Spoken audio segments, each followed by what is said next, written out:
Of course ఈ విషయం రేవంత్ రెడ్డి కూడా తెలుసు. నేను జోక్ చేస్తలేను, సీరియస్గా అంటున్నా. ఎందుకు ఈ మాట అంటున్నా చెప్పాలనా? కాళేశ్వరం కూలిందనేది ఆయన్నే. మొన్న యాదాద్రి జిల్లాలో పోయి గంధమల్ల కొబ్బరికాయ కొట్టిండా లేదా? గంధమల్ల ఏంటిది?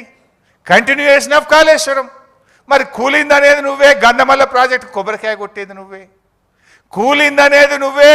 మూసీకి నేను కాళేశ్వరం నీళ్లు మల్లన్న సాగర్ నుంచి తెస్తా అని 6,000 కోట్ల రూపాయలకు టెండర్లు ఫైనల్ చేసినావా లేదా?